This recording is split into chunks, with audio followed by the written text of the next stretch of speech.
SM Store, amanah dalam muamalah. Innal hamdalillah nahmaduhu wa nasta'inuhu wa nastaghfiruh wa na'udzu billahi min shururi anfusina wa min sayyiati a'malina. Man yahdihillahu fala mudhillalah wa man yudlilhu fala hadiyalah. Wa asyhadu an la ilaha illallah wahdahu la syarika lah. Wa asyhadu anna Muhammadan abduhu wa rasuluh. Qala Allah Ta'ala fi kitabihil karim, ya ayyuhalladzina amanu taqullaha haqqa tuqatih wa la tamutunna illa wa antum muslimun. Amma ba'd, fa inna asdaqal kalami kalamullah wa khairal huda huda Muhammadin sallallahu alaihi wasallam wa syarral umuri muhdatsatuha wa kulla muhdatsatin bid'ah wa kulla bid'atin dhalalah. Kaum muslimin, para jamaah yang dirahmati oleh Allah Subhanahu wa taala, mari kita panjatkan segala puja dan puji syukur kita kehadirat Allah Subhanahu wa taala atas segala limpahan nikmat, karunia dan hidayahnya kepada kita semuanya, sehingga kita di pagi hari ini masih dipertemukan kembali oleh Allah Subhanahu wa taala untuk meningkatkan keimanan dan ketakwaan kita kepada Allah Subhanahu wa taala, untuk mengisi bulan Ramadan dengan beribadah kepada Allah, khususnya dengan talabul ilmi, yaitu mempelajari Al-Quran, mempelajari hadis-hadis Nabi sallallahu alaihi wasallam. Dan salawat serta salam kita sampaikan kepada Nabi kita yang mulia, Nabi Muhammad sallallahu alaihi wasallam, beserta keluarga beliau, sahabat-sahabat beliau, serta orang-orang yang senantiasa istiqamah di atas sunnah beliau. Para jamaah yang dirahmati oleh Allah Subhanahu wa taala, kita lanjutkan pembahasan di pagi hari ini, yaitu membahas syarah Al-Arba'in fi Huquqi Rabbil Alamin, syarah 40-an hadis tentang hak-hak Rabbul Alamin, hak-hak Allah Subhanahu wa taala yang wajib untuk kita tunaikan, khususnya berkaitan masalah akidah seorang mukmin dan juga dalam masalah ibadah. Dan pada pagi hari ini kita akan membahas al-haditsus sadis, hadis yang ke-6, yaitu an Uqbah ibni Amir al-Juhani anna Rasulullah sallallahu alaihi wasallam qala man 'allaqa tamimatan faqad asyraka. Dari sahabat Uqbah bin Amir al-Juhani radhiyallahu anhu, bahwasanya Rasulullah sallallahu alaihi wasallam bersabda, man 'allaqa tamimatan faqad asyrak. Barang siapa yang menggantungkan jimat, maka sungguh dia telah berbuat kesyirikan. Dalam hadis yang mulia ini, Nabi sallallahu alaihi wasallam menjelaskan tentang hukum orang yang menggantungkan jimat. Dan menggantungkan jimat termasuk perbuatan kesyirikan, karena banyak sekali terjadi pada kaum muslimin, baik pada zaman Nabi sallallahu alaihi wasallam atau bahkan sekarang, orang itu pakai jimat. dengan berbagai sebab. Ada yang ingin disembuhkan karena sakitnya, ingin menolak bala atau musibah, atau ada yang pengen dagangannya laris. Kadang kalau masuk warung atau toko, kok di atas pintu ada kain yang diikat-ikat digantungkan, itu kemungkinan besar adalah jimat. Atau gantungan di rumah, kadang di langit-langit itu ada kain yang diikatkan agar rumahnya itu selamat. Atau ada juga yang gantungkan sesuatu di mobilnya. Atau orang kalau mau safar kadang sabuknya diisi dulu, nggak tahu diisi apa ya. Pokoknya diisi, nanti nggak boleh dibuka sama pesen yang ngisi tadi. Cuma kalau masuk kamar mandi jangan dibawa, taruh di luar. Pas keluar sudah hilang, jimatnya aja hilang, akhirnya kekuatannya pun juga hilang juga menurut prasangkanya. Dan memang masalah jimat ini ya kaum muslimin masih banyak yang menggunakannya. Makanya di sini ini merupakan permasalahan yang penting bagi kaum muslimin ya, masalah jimat ini.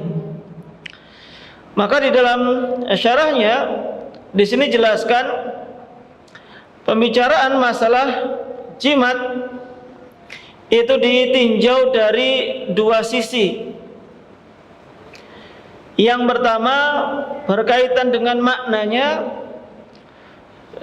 atau pengertian, dan yang kedua berkaitan dengan hukum menjadikan jimat ini sebagai sebab. Adapun yang pertama, jimat tadi dalam lafadz hadisnya yaitu man allaqa tamimatan, barang siapa yang menggantungkan tamimah. Tamimah ini berasal dari bahasa Arab tamma yatimmu, atau tamal amru artinya perkara itu sempurna. Jadi tamma itu artinya sempurna, sehingga diambil dari tersebut tamimah. Kenapa jimat itu berasal dari kata sempurna? Ka'annahum yuriduna annaha tamamus syifa wad dawa'il matlub. Karena dengan menggunakan jimat tadi itu, orang-orang yang menggunakan tadi seolah-olah mereka menginginkan kesempurnaan sehat, kesempurnaan obat yang mereka inginkan. Dan dulu jimat atau tamimah ini, baik itu seperti kalung, entah itu terbuat dari gelang ataupun yang lainnya yang semisalnya, atau dari benang, senar, itu dikalungkan di leher, atau terkadang dari seperti permata atau mutiara itu yang bulat-bulat, ada lubangnya, dibuat lubangnya buat benang, itu nanti dikalungkan.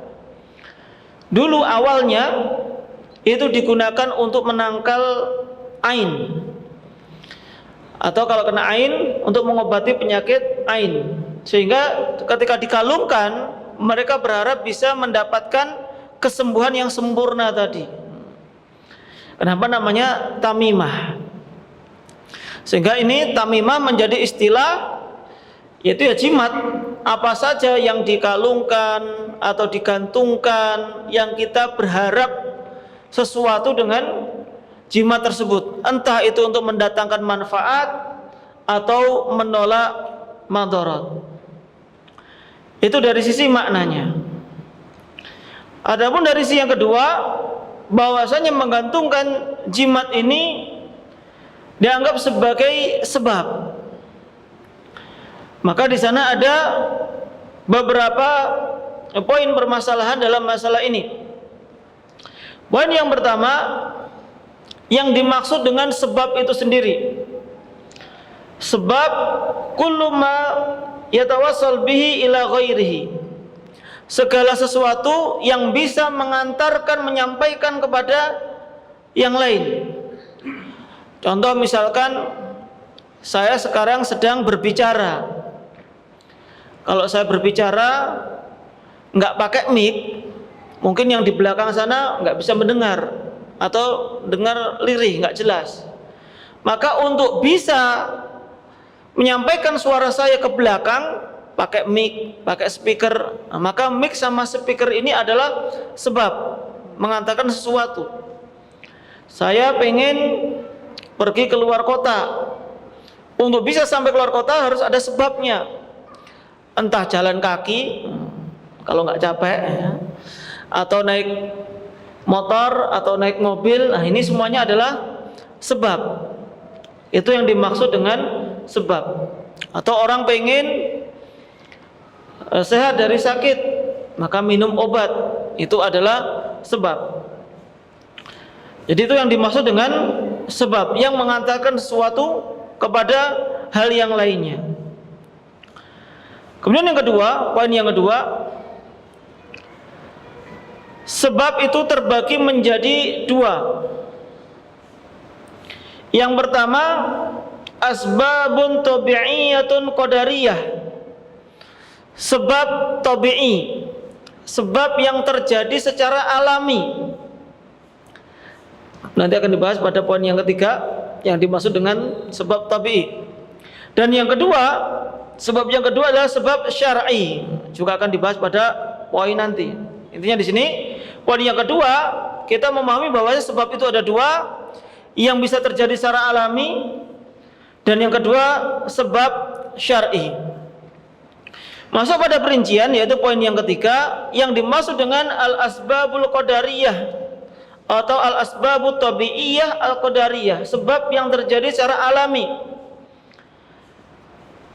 yaitu sebab yang memang Allah Subhanahu wa taala jadikan itu sebagai sebab terjadinya sesuatu yang lain. Contoh, ada kebakaran. Adanya kebakaran pasti disebabkan karena adanya apa? Api. Nah, ini sudah nggak usah mikir lagi, nggak usah pakai dalil.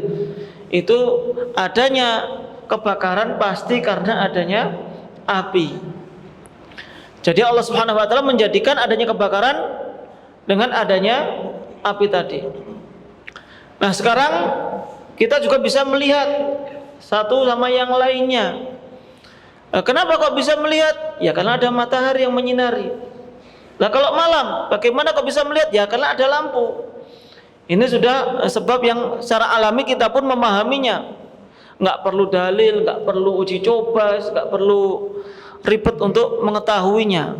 Karena semua orang sudah mengetahuinya dengan mudah. Atau sekarang saya bisa berbicara, suaranya sampai ke belakang, ya karena ada mic. Ini sudah sebab secara alami kita sudah bisa mengetahuinya. Dan poin yang keempat,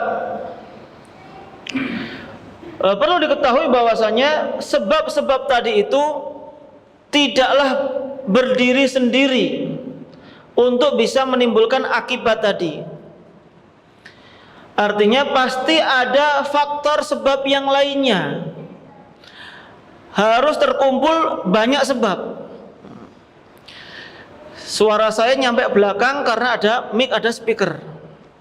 Nggak mungkin ada speaker saja, ada mic saja bisa sampai ke belakang tanpa adanya listrik. Pasti ada sebab yang lainnya. Harus ada sebab yang lainnya. Nggak bisa dengan sendirinya saja. Malam hari kita bisa melihat satu dengan yang lainnya. Itu disebabkan adanya lampu. Apakah lampu saja bisa menjadikan terang benderang? Tidak, harus ada listriknya. Berarti sebab itu tidak bisa berdiri sendiri. Pasti ada sebab-sebab yang lainnya yang berkumpul jadi satu, yang saling menguatkan sehingga bisa menimbulkan akibat tadi. Pengen safar juga gitu, pengen mudik, motor ada, mobil ada, tapi nggak ada yang bisa nyetir mobil, sama saja nggak bisa dipakai. Ada yang bisa nyetir mobil, nggak ada bensinnya, sama saja nggak akan bisa digunakan untuk safar. Sehingga di sini harus ada sebab-sebab yang yang lainnya. Dan juga dicontohkan di sini air hujan merupakan sebab tumbuhnya tanaman. Tapi apakah secara langsung bisa menjadikan sebab? Tidak. Nah, di sana harus lihat dulu tanahnya seperti apa, bisa menyerap air apa tidak. Kalau sekedar air saja tidak bisa. Nah, ini intinya antara sebab satu dengan sebab yang lainnya saling berkaitan, tidak berdiri sendiri. Lalu kemudian poin yang kelima, sebab-sebab tadi, sebab yang terjadi secara alami, yang tabi'iyah, itu harus memenuhi dua syarat sehingga bisa dikatakan itu benar-benar sebagai sebab. Syarat yang pertama, kaunu hadza sababi mubahan. Sebab ini merupakan sebab yang memang hukum asalnya diperbolehkan. Kalau sebab tadi itu dilarang, maka tidak boleh untuk kita mengambil sebab tadi. Contoh, kita misalkan sedang haus, ini di luar puasa, maka pengen minum. Adanya minum adalah khamr, minuman keras. Saya pengen menghilangkan haus saja, dan tidak mungkin haus saya hilang kecuali dengan minum. Makanya saya mau minum.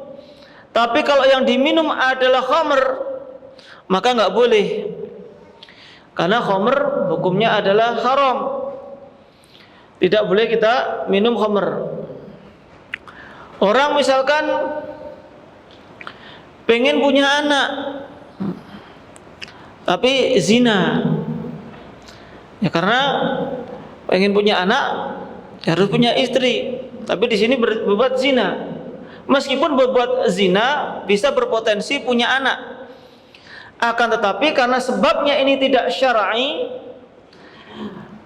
atau dilarang oleh syariat, maka sebab ini dilarang. Jadi sebelum mengambil sebab harus tahu ini sebabnya hukum asalnya apa, boleh atau terlarang. Kalau hukum asalnya boleh, maka ya boleh kita mengambil sebab tadi. Kalau hukum asalnya sudah haram, maka dilarang kita untuk mengambil sebab tadi. Kemudian syarat yang kedua, an yathbut kaunu hadza syai' sababan. Telah dipastikan bahwasanya sesuatu yang mau dijadikan sebab tadi itu benar-benar sudah terbukti menjadi sebab. Baik itu karena percobaan atau karena pengalaman ahlinya tentunya. Ini ya sebab yang alami tadi ya. Jadi misalkan saya pengen minum obat karena sakit batuk. Untuk minum obat dan mengatakan ini obat batuk, harus sudah dinyatakan oleh ahlinya bahwasannya ini adalah obat batuk. Dalam hal ini adalah dokter misalkan. Setelah penelitian ini mengandung zat-zat ini yang bisa menyembuhkan batuk, maka baru boleh kita mengatakan itu adalah obat batuk. Tapi kalau misalkan kita sakit batuk, harus konsumsi herbal. Apa herbalnya? Pokoknya itu ada daun mangga. Coba aja, nanti kalau sembuh ya alhamdulillah. Kalau nggak sembuh ya tambah parah ya innalillah ya. Untuk mengatakan itu herbal pun harus ada uji cobanya terlebih dahulu. Apalagi kemarin awal-awal Covid, banyak yang klaim ini obat Covid dan lain sebagainya. Dari mana? Dari mimpi ya? Nggak bisa. Harus ada uji coba terlebih dahulu dari ahlinya, entah itu dokter atau tabib, atau enggak harus dokter, misalkan dia ahli herbal tapi benar-benar meneliti ya, bisa mengetahui zat-zat yang terkandung dalam tanaman sehingga mengatakan ini sudah diuji cobakan beberapa orang dan alhamdulillah mereka bisa sembuh misalkan. Nah, maka itu boleh. Nah, karena sudah diteliti terlebih dahulu. Enggak boleh asal memberikan resep tadi. Ini kalau tadi secara alami. Jadi sebabnya harus benar-benar sudah diketahui itu memberikan dampak. Kemudian yang keenam yaitu sebab-sebab syar'i tadi. Kalau sebab syar'i, dengan ini sebab syar'i berarti harus benar-benar diketahui itu diperintahkan oleh Allah Subhanahu wa taala atau diperintahkan oleh Rasulullah sallallahu alaihi wasallam. Sehingga meskipun kita belum neliti, kita belum tahu hasilnya, tapi kalau itu sudah ada dalilnya, maka kita harus meyakini. Di antara sebab syar'i untuk mendapatkan manfaat atau menolak madarat, ya berdoa. Karena doa silahul mukmin, doa itu senjatanya orang mukmin. Dan ini secara praktek pun juga sudah banyak teruji. Orang banyak berdoa namun akhirnya disembuhkan oleh Allah Subhanahu wa taala. Orang terkena sakit sudah ke rumah sakit mana saja, dokter mana saja, sampai profesor ada yang belum sembuh, bahkan mengatakan penyakitnya ini susah disembuhkan, namun dengan doa dia banyak ibadah sehingga dimudahkan oleh Allah Subhanahu wa taala, sehingga penyakitnya hilang sama sekali. Sehingga para dokter pun juga bingung, kok bisa hilang penyakitnya tadi. Ini juga sudah terbukti. Kalaupun belum terbukti, kita pun tetap harus yakin terlebih dahulu, karena ini datangnya dari Allah Subhanahu wa taala. Dan juga tawakal, yaitu berserah diri kepada Allah Subhanahu wa taala. Jadi kalau mengatakan ini adalah obat, ini bisa menyelesaikan masalah, sedangkan itu belum pernah dikatakan oleh para dokter, oleh manusia, tapi sudah ada dalilnya. Dalil itu bisa dari Al-Quran, bisa dari hadis, bisa dari ijma' para ulama. Maka itu semuanya bisa kita jadikan sebagai sebab syar'i. Itu bisa. Jadi kalau sebab kauni tadi atau sebab tabi'i itu diantaranya dengan cara percobaan penelitian manusia, sedangkan sebab syar'i itu dari dalil syar'i. Kemudian poin yang ketujuh, aqsamun nas fil asbab, jenis-jenis manusia dalam menyikapi sebab ini. Itu sebab untuk mendatangkan maslahat, manfaat atau menolak madarat tadi. Kelompok yang pertama, mereka yang meyakini bahwasanya sebab itu terjadi dengan sendirinya. Dan kalau orang sudah melakukan sebab pasti terjadi. Ini orang-orang yang ya umumnya tidak percaya dengan keesaan Allah Subhanahu wa taala. Jadi mereka percaya dengan madah, yaitu zat-zat unsur-unsur yang ada di muka bumi ini. Artinya mereka hanya percaya dengan adanya satu sebab tadi, tidak percaya dengan sebab yang lainnya. Dan ini apalagi kalau misalkan meyakini juga kalau orang sudah menggantungkan sesuatu di lehernya, mengalungkan atau kadang di tangannya, ini pasti selamat. Dan qadarullah memang selamat. Lalu oh ini gara-gara kalung ini. Dia menyandarkan keselamatan tadi pada jimat tadi. Maka ini adalah perbuatan syirik besar.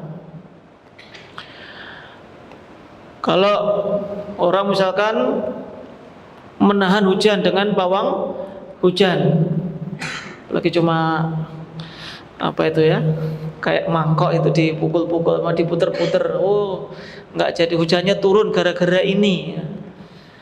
Kalau mempercayai benar-benar mempercayai bahwasanya itu sebab tidak hujannya atau berhentinya hujan karena benda itu, maka itu jatuh ke dalam syirik besar yang tidak akan diampuni oleh Allah Subhanahu wa taala kecuali dia sudah bertaubat sebelum meninggal dunia.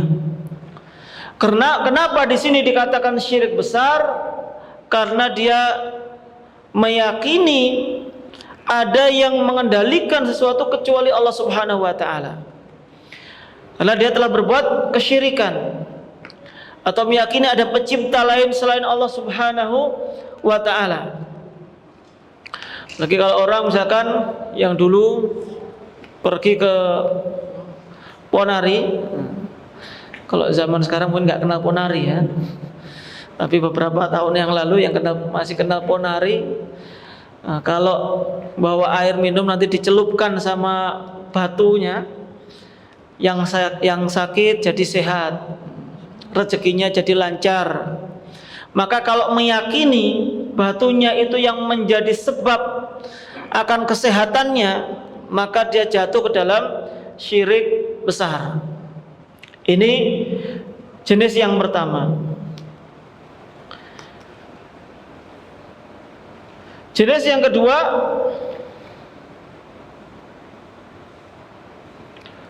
orang yang kelompok yang menafikan sebab.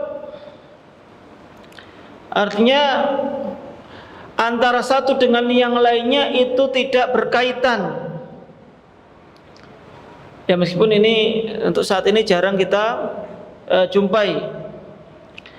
Namun disebutkan di sini diantaranya adalah pendapat dari sebagian Asy'ariyah. Mereka mengatakan innan nara laysat sababan lil haraqi. Mereka mengatakan bahwasanya api itu bukanlah sebab terjadinya kebakaran. Artinya kebetulan ada api, ada kebakaran. Ya bersanding tapi tidak saling satunya sebab dan akibat. Sama-sama ada. Ya memang kadang kelompok mereka itu kita memahami itu nggak bisa ya. Karena saking nggak masuk akalnya. Karena akal kita pun menolak pendapat mereka. Akal anak kecil pun bisa menolak pendapat mereka karena benar-benar tidak masuk akal. Pokoknya nggak usah dipahami. Pokoknya yaitu terjadi dengan sendirinya. Nggak usah tanya sebab. Kalau Allah udah takdirkan, ya takdirkan. Nggak bisa dicarikan sebabnya. Ini kelompok yang kedua. Adapun kelompok yang ketiga, yaitu Ahlus Sunnah wal Jamaah, mereka menetapkan adanya sebab. Namun di sana ada sebab syar'i dan sebab hissi. Sebab syar'i yaitu kita bergantung kepada Allah Subhanahu wa taala, dan juga sebab hissi yang harus dilakukan oleh manusia dengan panca indera kita. Dan Ahlussunnah wal Jamaah meyakini sebab-sebab itu tidaklah memberikan pengaruh dengan sendirinya.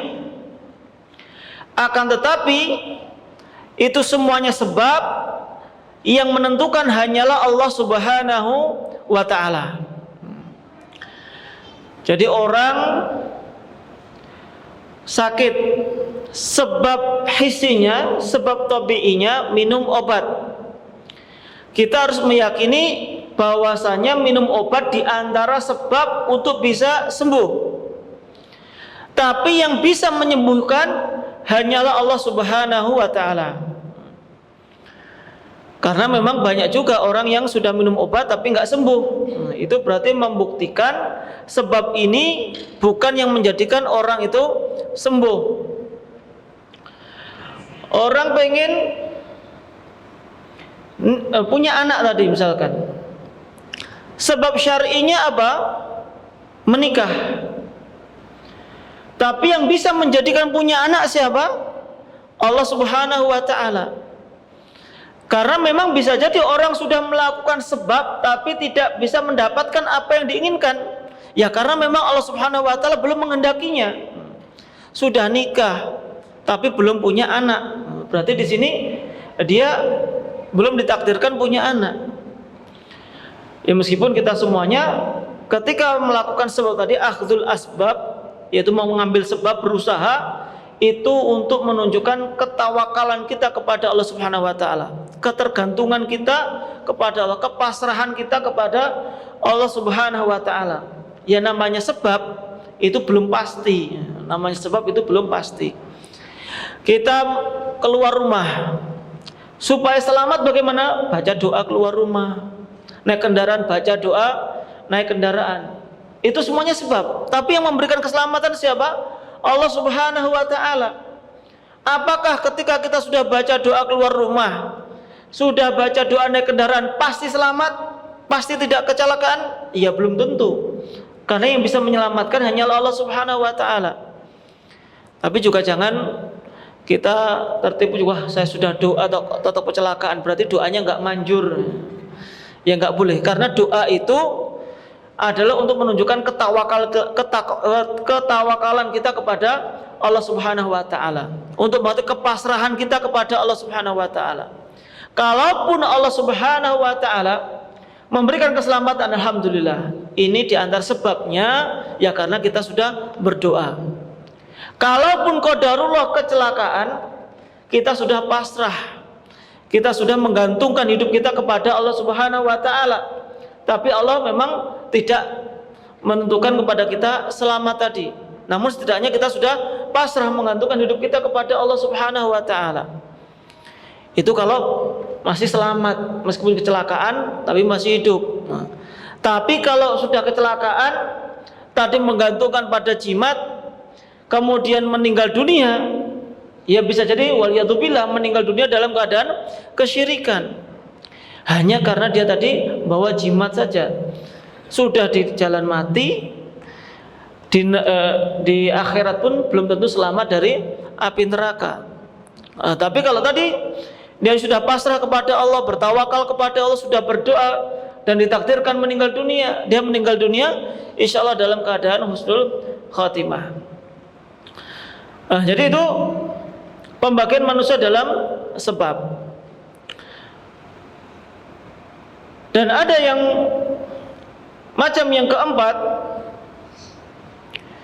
dia berbuat menggunakan jimat, tapi juga ada keyakinan yang menentukan hanyalah Allah Subhanahu wa taala. Maka ini syirik kecil. Dia bawa jimat tadi, enggak jelas maknanya apa, yang penting mengalungkan sesuatu. Ya ini pesen orang tua misalkan, orang pinter, nanti ya ini sebagai usaha nanti di jalan biar selamat. Atau dia gantungkan jimat tadi di atas warungnya, ini hanya sebagai usaha saja, hanya sebagai ikhtiar. Saya tetap meyakini yang melariskan dagangan itu hanyalah Allah Subhanahu wa taala. Nah, tapi kok tetap gantungkan gimana? Kok tetap menggantungkan itu kenapa? Ya ini ya pesan aja sama orang pinter, kiai saya dan lain sebagainya. Pokoknya suruh gantungan ini sebagai sebab saja. Saya tetap meyakini itu sebagai sebab saja. Yang melariskan atau yang tidak itu hanyalah Allah Subhanahu wa taala. Maka dia tetap jatuh ke dalam kesyirikan meskipun syirik kecil. Namun juga kita pahami bahwasanya sekecil-kecilnya syirik itu tetap lebih besar daripada dosa besar. Jadi sekecil-kecilnya syirik itu tetap lebih besar daripada dosa besar. Karena Allah Subhanahu wa taala mengatakan innallaha la yaghfiru ayyushraka bihi wa yaghfiru ma duna dzalika liman yasha. Sesungguhnya Allah Subhanahu wa taala tidak akan mengampuni dosa kesyirikan dan akan mengampuni dosa selainnya. Dan Syekhul Islam Ibnu Taimiyah tetap memasukkan syirik kecil di dalam ayat tersebut. Jadi tetap harus bertaubat. Tapi itu dari sisi perbuatan manusia tadi terbagi menjadi 4. Lalu kemudian kita masuk pada sisi yang ketiga tadi. Yang pertama dari sisi kita bahas masalah sisi namanya, takrifnya tadi, pengertian. Kemudian yang kedua tadi pembahasan tentang menjadikan jimat itu sebagai sebab. Dan yang ketiga, pembahasannya ditinjau dari lubsut tamaim lahu salah satu suar, yaitu memakai jimat ada tiga bentuk. Ada tiga bentuk. Yang pertama yaitu ini yang syirik kecil, yang kita tadi juga sudah sampaikan secara umum, yaitu menjadikan syirik ini menjadikan jimat ini sebagai sebab untuk menolak bala atau mengangkat bala. Jadi jadikan hanya sebagai sebab saja, sedangkan ini belum terbukti secara syar'i ataupun secara penelitian tadi. Secara penelitian dari kedokteran atau ahlinya itu pun tidak bisa dijelaskan. Maka orang yang menggunakannya jatuh ke dalam syirik kecil kalau itu meyakini hanya sebagai sebab.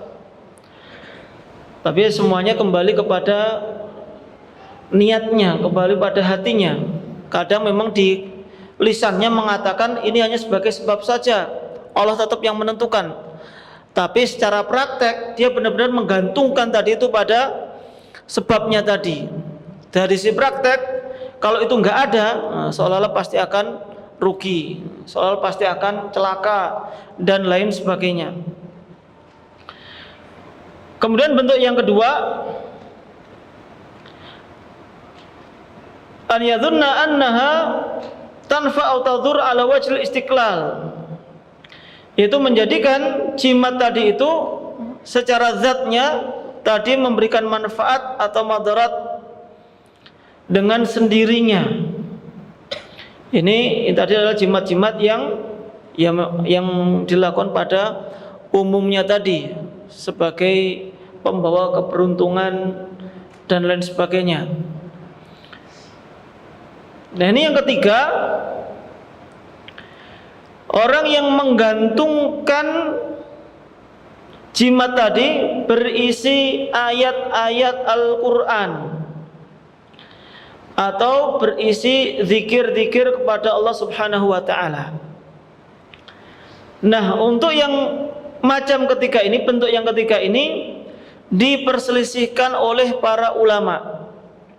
Jadi kalau jimatnya itu barang-barang yang nggak jelas, bahkan darah haid, itu jadikan sebagai jimat, atau darah ayam hitam, atau macam-macam lah yang nggak jelas, itu jelas seluruh ulama sepakat akan kesyirikannya, itu tidak diperbolehkan.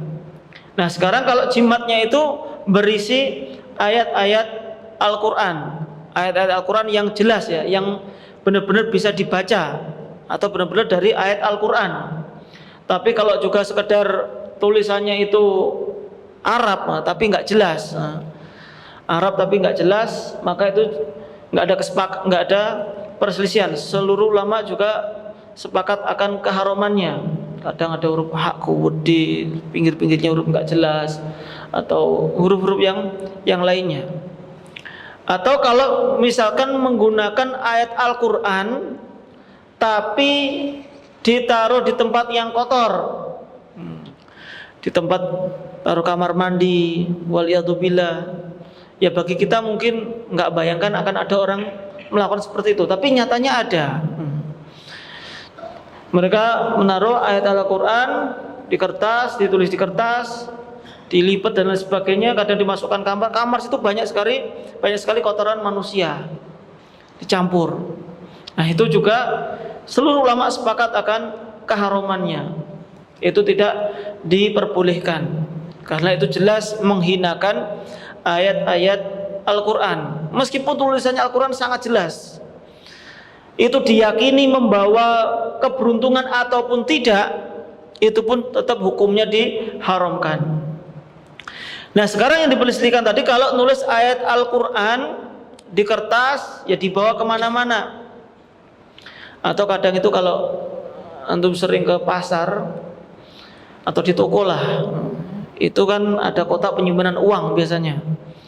Biasanya ditulis apa? Bismillahirrahmanirrahim, supaya tuyul nggak datang. Itu banyak yang menuliskan demikian. Nah, bagaimana hukumnya? Nah, di sini diperselisihkan oleh para ulama. Pendapat yang pertama, hukumnya adalah makruh. Dan ini diriwayatkan dari Abdullah bin Mas'ud, Hudzaifah bin Yaman, dan pengikutnya Abdullah bin Mas'ud, dari Uqbah bin Amir, Ibrahim An-Nakhai, dan lain sebagainya. Di antaranya adalah riwayat dari Ibrahim yang merupakan murid dari Abdullah bin Mas'ud. Ibrahim mengatakan, Ra Ibnu Mas'udin ala ba'di ahlihi syai'an qad ta'allaqahu.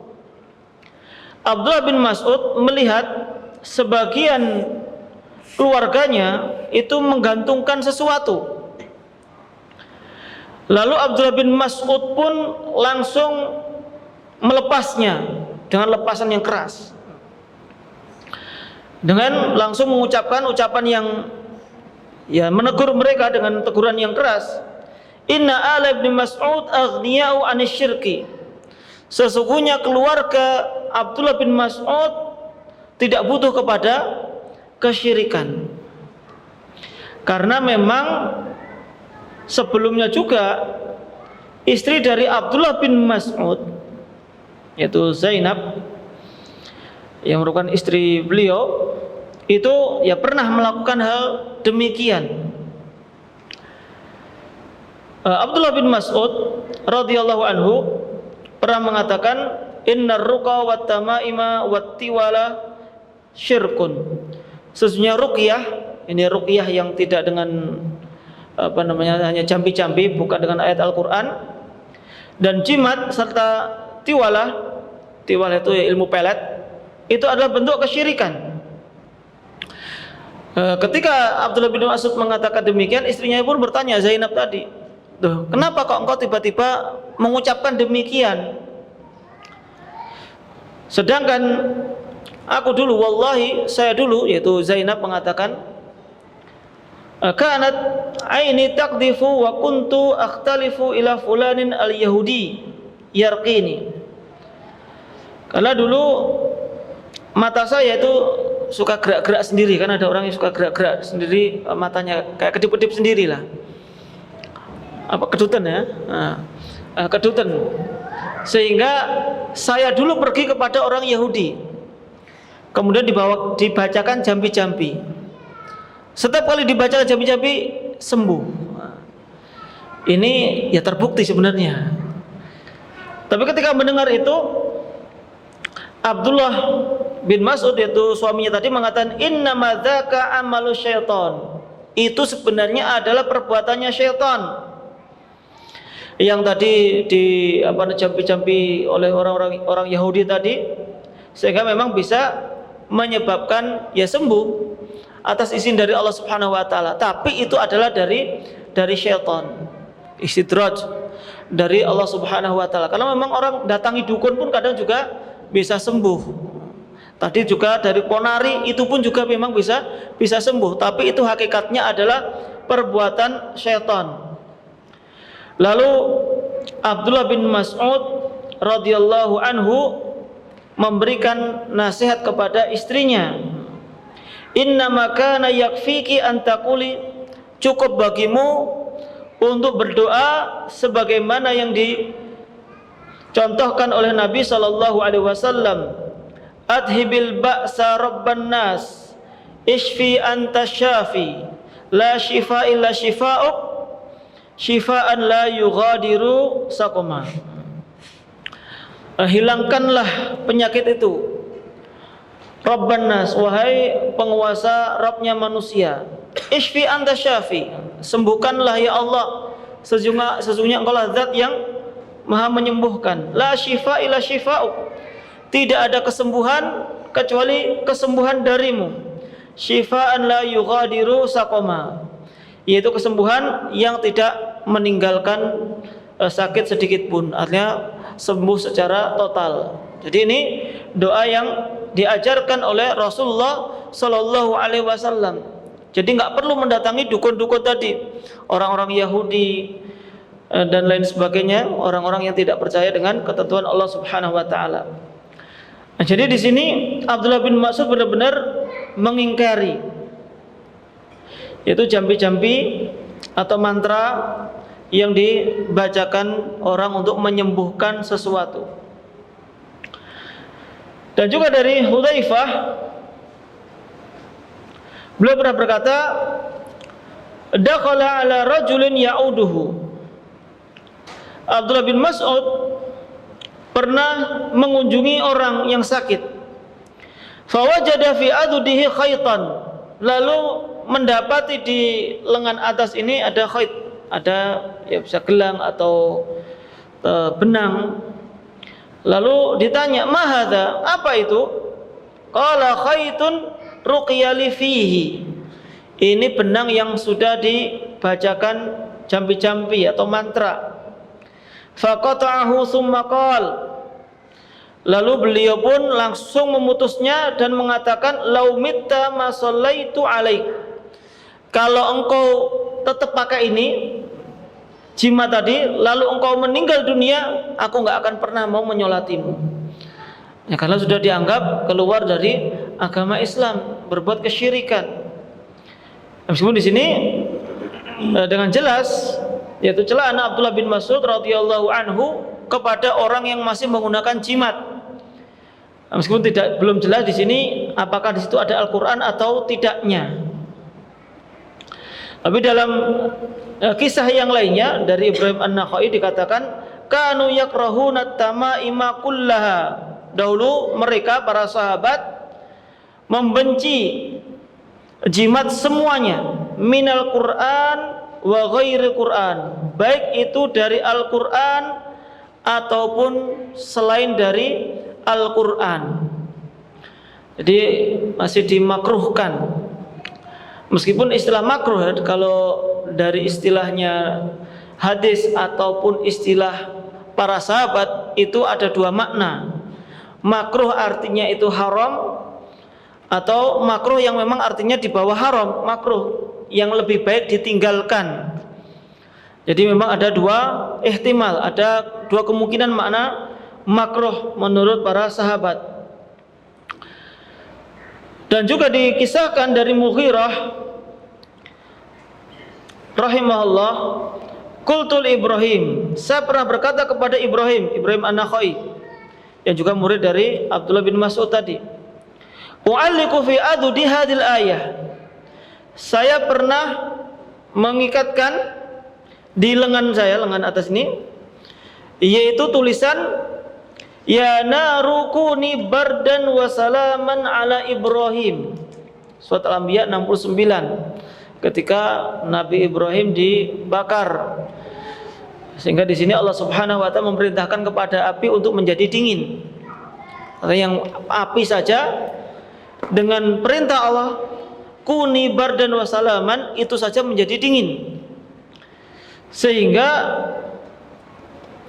Mughirah tadi punya inisiatif, ketika dia sedang panas, maka menulis tulisan ayat tadi ditempelkan di lengan supaya panasnya menjadi dingin. Fakariha dzalik, maka itu tidak disukai, tidak langsung dilarang, tapi ya lebih baik tidak menggunakannya. Ini menunjukkan akan kemakruhannya. Adapun pendapat yang kedua yang mengatakan keharamannya secara mutlak. Ini riwayat dari Imam Ahmad, pendapat dari satu riwayat dari Imam Ahmad. Dalilnya adalah keumuman nas, larangan-larangan untuk menggunakan jimat tadi. Karena ketika larangan jimat itu tidak dibedakan apakah jimatnya itu dari Al-Quran atau bukan. Dan juga menurut yang melarang ini, yang menjadikan Al-Quran sebagai jimat itu diantara bentuk imtihanan lil Quran, merendahkan Al-Quran. Karena Al-Quran itu diturunkan untuk dibaca. Kalaupun ruqyah syar'iyah, kita akan ada pada hadis berikutnya, itu pun dibacakan ya. Ruqyah itu dibacakan, bukan dituliskan. Karena juga kalau Al-Quran itu nanti bisa dituliskan, itu justru bisa menimbulkan kemalasan orang untuk menghafalkan Al-Quran atau membaca Al-Quran. Ketika seharusnya di ruqyah syar'iyah, sudah dituliskan aja, nanti saya tempel.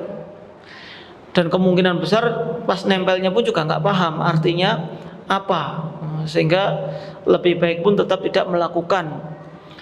Apalagi kalau pendapat yang kedua itu mengharamkan secara mutlak. Pendapat yang ketiga, al-jawaz, boleh. Tadi makruh, berarti lebih baik ditinggalkan. Kedua haram, dan pendapat yang ketiga adalah boleh. Ya boleh secara mutlak. Hanya saja pendapat yang mengatakan boleh, mereka berselisih lagi. Apakah bolehnya menempelkan, menggantungkan ayat Al-Quran untuk keselamatan atau terbebas dari bala itu sebelum terjadinya musibah atau setelah terjadinya musibah?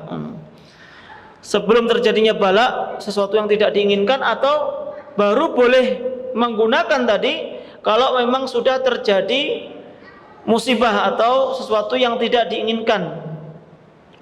Pendapat yang pertama berpendapat bolehnya untuk menggantungkan ayat Al-Quran sebelum atau sesudah terjadinya musibah. Berarti boleh digunakan sebagai tindakan pencegahan dari musibah. Jadi menurut pendapat ini ya boleh tadi menuliskan Bismillahirrahmanirrahim di tempat yang kita harapkan untuk mendapatkan keamanan tadi, mendapatkan keberkahan dari Al-Quran. Ini kalau berpendapat yang boleh. Ini riwayat dari Abdullah bin Amr bin As dari kalangan sahabat, dan dari senior tabi'in Sa'id bin Musayyib, dan pendapat dari pengikut mazhab Hanafi, Maliki dan Syafi'i. Dalil yang digunakan adalah yaitu ketika Abdullah bin Amr bin As dari sahabat Amr bin Su'aib, dari ayahnya, dari kakeknya, anna Rasulullah sallallahu alaihi wasallam kana yu'allimuhum minal faza', bahwasanya Rasulullah sallallahu alaihi wasallam pernah mengajarkan para sahabat untuk membaca doa ketika dalam keadaan ketakutan atau mendapatkan musibah, yaitu doa a'udzu bikalimatillahi tammah min ghadabihi wa syarri ibadihi wa min hamazati syayatin wa an yahduruni. Rasulullah sallallahu alaihi wasallam pernah mengajarkan sahabat tadi untuk mengucapkan doa, aku berlindung kepada Allah dengan kalimat-kalimatnya yang sempurna dari kemurkaan Allah dan dari keburukan hamba-hambanya, dan dari bisikan-bisikan syaitan yang menghampirinya. Wa kana Abdullah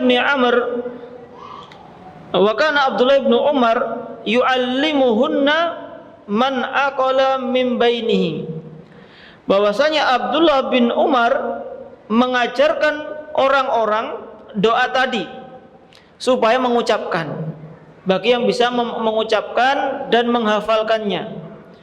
Wa man lam yaqil katabahu fa'alaqahu alaihi, bagi orang yang tidak bisa menghafalkan, tidak bisa memahami dengan benar ayat tadi, maka dituliskan doa tadi kemudian diikatkan di lehernya. artinya diikatkan pada dirinya. Ini bagi yang tidak memahaminya. Sehingga dari asar ini, meskipun ini yang mengikat itu adalah sahabat, maka difahami oleh pendapat yang memperbolehkan tadi dengan perbuatan sahabat Abdullah bin Umar tadi, sehingga diperbolehkan. Namun para jamaah dirahmati oleh Allah Subhanahu wa taala, kalau kita melihat mengomentari hadis ini atau asar ini adalah perbuatan sahabat, bukan perbuatan Nabi sallallahu alaihi wasallam. Kemudian yang kedua, perbuatan tadi dituliskan kemudian diikatkan tadi itu hanya diberikan kepada orang yang nggak bisa membaca atau tidak bisa menghafal doa tadi, sehingga hukum asalnya tetap diajarkan doa-doa kesembuhan, doa-doa yang bisa digunakan untuk ruqyah atau ayat-ayat Al-Quran. Itu hukum asalnya. Kalau dia tidak bisa, baru dituliskan. Itu yang dilakukan oleh sahabat tadi. Bukan sejak asal sudah ini tulisan sudah saya bacakan, sudah saya tuliskan, nanti insya Allah ini sebagai wasilah, sebagai sebab, tidak. Jadi itu bukan asalnya langsung dituliskan. Itu kalau ada uzur saja. Dan juga dari sahabat yang lainnya, Sa'id bin Musayyib, beliau berkata, Nafi bin Yazid berkata, beliau telah bertanya kepada Yahya bin Sa'id tentang ruqyah dari Al-Quran dan mengikatnya, menggantungkannya di kutub, di buku. Maka Sa'id bin Musayyib ya'muru bi ta'liqil Quran. Sa'id bin Musayyib, seorang tabi'in, seniornya tabi'in rahimahullah, memerintahkan untuk mengikatkan ayat-ayat Al-Quran. Lalu beliau mengatakan la ba'sa bihi, seperti ini hukumnya tidak mengapa, artinya diperbolehkan, meskipun itu di awal. Itu pendapat yang pertama tadi, bolehnya melakukan sebelum terjadinya bala. Adapun pendapat yang kedua, diperbolehkan untuk menggantungkan, menuliskan ayat Al-Quran itu hanya setelah terjadinya musibah. Ini zahir dari perkataan Aisyah radhiyallahu anha dan Malik dan Ahmad, di mana dalam sebuah hadis bahwasanya Aisyah radhiyallahu anha,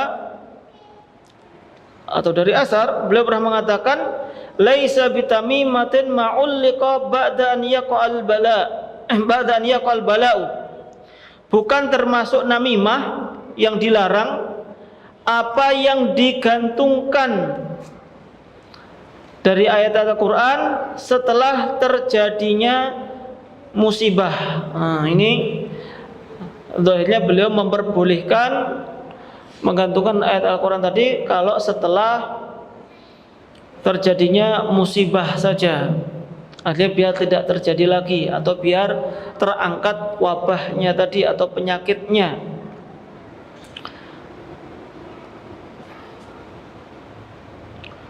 Itu tiga pendapat tadi yang berkaitan dengan menggantungkan ayat-ayat Al-Quran sebagai pelindung diri. Dan juga yang berkaitan dengan yang melarang tadi, bahwasanya yang memakruhkan atau yang melarang khususnya kalau itu dibawa oleh anak kecil. Kalau orang tua tadi misalkan disabuknya benar-benar itu ayat Al-Quran, kalau benar-benar ayat Al-Quran ya, menurut pendapat yang boleh, maka ke kamar mandi pun tetap harus dilepas kalau itu benar-benar ayat Al-Quran. Tapi kalau itu dikasihkan anak kecil, karena yakrahul ma'adah lisibyan, maka mereka pun semuanya sepakat untuk melarang atau memakruhkan diberikan kepada anak kecil. Karena anak kecil ya mondar-mandir masuk ke kamar mandi, mungkin tidak sadar kalau sudah dibawakan ayat Al-Quran tadi. Namun ya lebih baik kita bertawakal kepada Allah Subhanahu wa taala dengan memperbanyak zikir atau dengan merutinkan zikir pagi dan petang dan menghafalkannya, maka itu jauh lebih baik, keluar dari khilaf para ulama tadi. Nah, para jamaah dirahmati oleh Allah Subhanahu wa taala, adapun faedah yang bisa diambil dari hadis yang mulia ini, yang pertama adalah lubsul mulsokat at-tibbiyah bil ilaj aw rabti jurhin jaiz la haraj fihi. Adapun memakai perban atau hansaplas atau yang lainnya ya, atau untuk kesehatan, kalau memang itu diketahui oleh para dokter dan lain sebagainya untuk menutup luka, maka itu tidak mengapa, tidak termasuk menggantungkan jimat atau tamimah yang dilarang, karena itu secara medis memang diketahui bisa mengurangi sakit, menyembuhkan atau bisa mempercepat sehat. Kalau ada luka ini ya diperban, maka itu tidak masalah. Tapi kalau tadi yang dijadikan keselamatan tadi adalah gelang atau benang, kemudian diyakini itu bisa memberikan manfaat padahal tidak terbukti secara medis atau syar'i, maka itu jatuh ke dalam perbuatan kesyirikan. Dan yang kedua, ta'liqul kharzi lizina, adapun mengikatkan atau mengalungkan dari permata atau mutiara murni untuk perhiasan, maka la ba'sa, tidak masalah. Kalung kadang ada dari permata atau dari mutiara itu sebagai kalung murni untuk sebagai hiasan bagi perempuan atau untuk gelang, maka itu tidak masalah. Tapi kalau ada keyakinan, nah itu yang tidak diperbolehkan. Tapi kalau ya mungkin bentuknya itu memang beda. Jadi ada orang itu bentuknya yang buat kesyirikan tadi ada bentuk khusus. Karena itu bentuknya umumnya menggunakan ada keyakinan bahwasanya itu akan bisa mendatangkan keselamatan, tapi kita menggunakannya untuk perhiasan, itu juga tidak diperbolehkan. Karena itu ada penyerupaan. Karena umumnya yang memakai itu adalah untuk menolak bala, maka itu juga dilarang. Dan yang ketiga, berkaitan dengan menggunakan ayat-ayat Al-Quran sebagai keselamatan. Sudah kita sebutkan tadi khilaf para ulama, namun tidak ada seorang ulama pun yang mutaqaddimin yang mengatakan bahwasanya menggantungkan sesuatu yang berisi ayat-ayat Al-Quran termasuk perbuatan kesyirikan. Jadi kan khilafnya tadi antara makruh atau haram secara mutlak atau boleh secara mutlak. Kalaupun yang mengatakan haram itu tidak mengatakan itu perbuatan syirik. Itu haram kalau yang umumnya, yang syirik itu apabila bukan ayat-ayat Al-Quran. Tapi kalau ayat-ayat Al-Quran, ulama terdahulu tidak ada yang mengatakan itu perbuatan syirik. Tapi meskipun lebih baik dihindari. Itu lebih baik dihindari dan kita bertawakal kepada Allah Subhanahu wa taala. Dan para jamaah dirahmati oleh Allah Subhanahu wa taala, mungkin itu yang dapat kita sampaikan di kesempatan kita di pagi hari ini, yaitu pembahasan hadis yang ke-6 dari kitab Al-Arba'in fi Huquqi Rabbil Alamin, 40 hadis yang berkaitan dengan hak-hak Allah Subhanahu wa taala yang harus kita tunaikan, khususnya dalam masalah akidah atau masalah keyakinan. Kita tutup dengan doa kafaratul majlis. Subhanakallahumma bihamdik asyhadu an la ilaha illa anta astaghfiruka wa atubu ilaik. Assalamualaikum warahmatullahi wabarakatuh.